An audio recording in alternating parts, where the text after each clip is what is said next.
Working on the Willys again. This time I'm going to remove the gearbox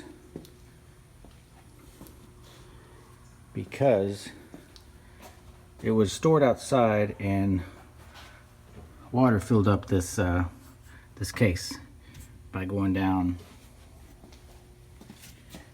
basically here. And we drained it and put in flushed it out, but I believe the bearings are shot because it kind of grumbles whenever it runs. So we're gonna drop it and check it out to see what the damage is. Probably the bearings, get new bearings and plug it back in so to put it back in service.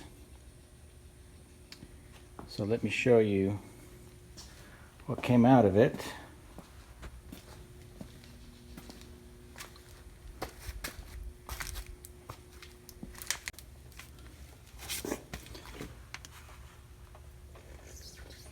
So I was draining it out, and that's all chocolate milk.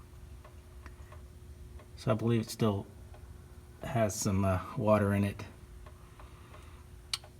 So I'm letting that drain out, and then we will, or I will start removing the drive shafts front and back, and unbolt the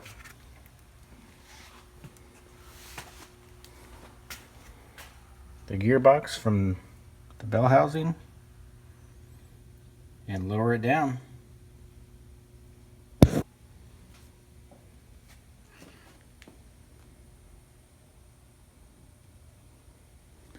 Sneak peek at a potential video later.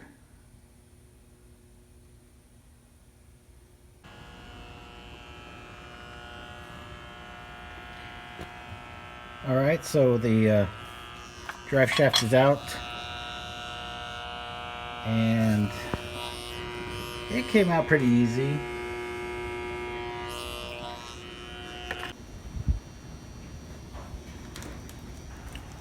Alright, so I got the two drive shafts taken out.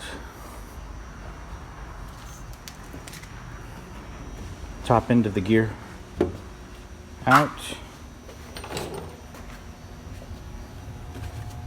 I have begun to loosen the 4 bolts on the gearbox from the bell housing. And I'm setting up here jack stand on the oil pan.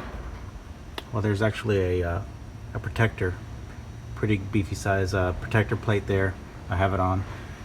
I've loosened up these bolts, removed that one, and have a jack underneath there. So after I have the 4 bolts removed from the gearbox,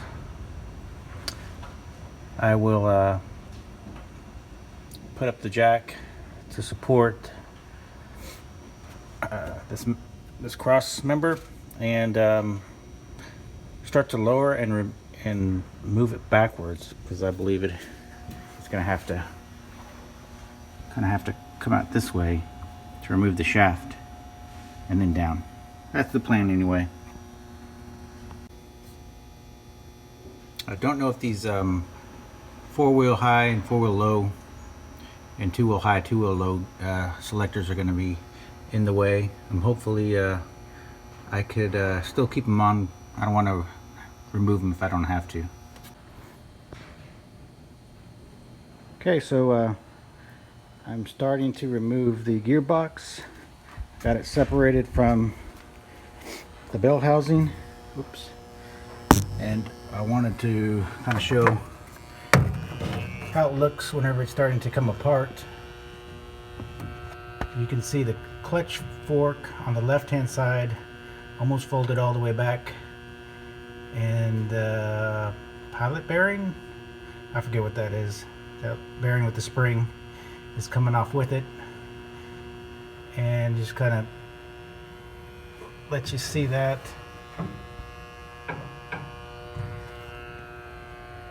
It was kind of I wasn't sure what to expect. Whenever I saw that, I didn't know if it was supposed to come out with it or not. But it looks like it's going to slide out okay.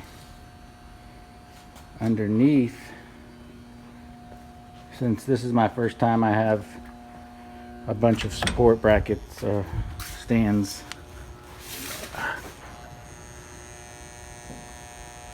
And the jack.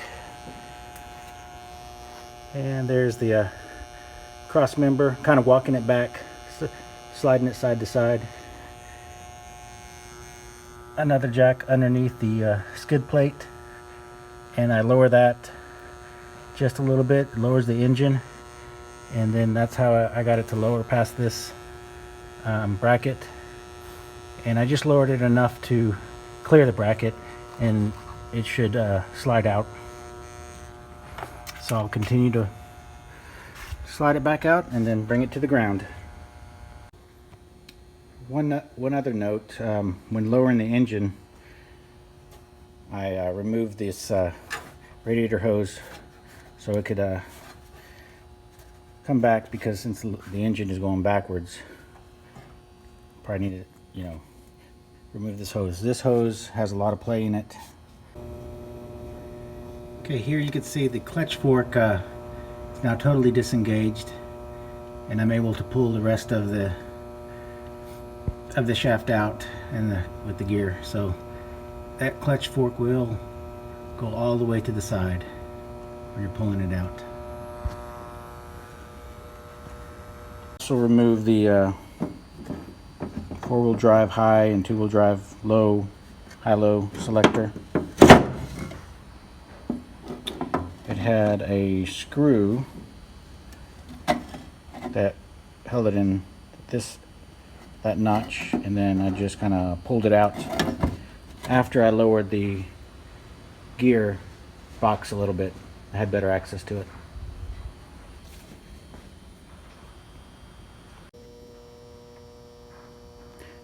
So now the gearbox is out.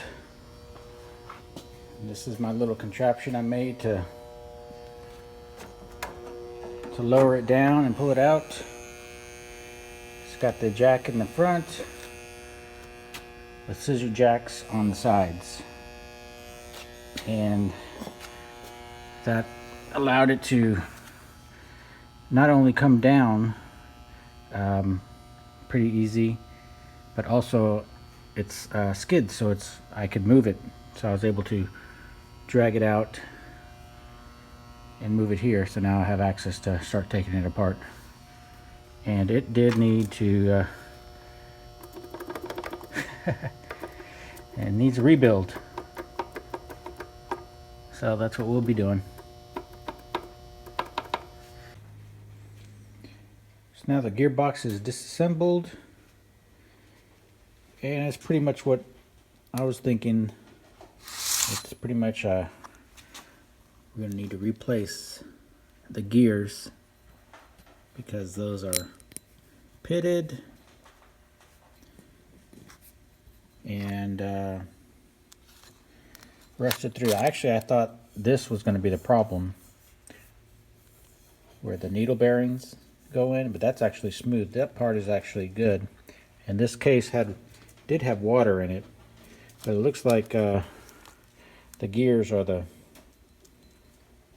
what rust and pit. So I'll be sourcing pretty much all of that.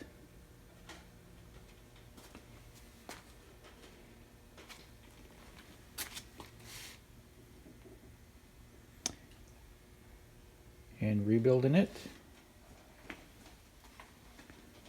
so she can live again.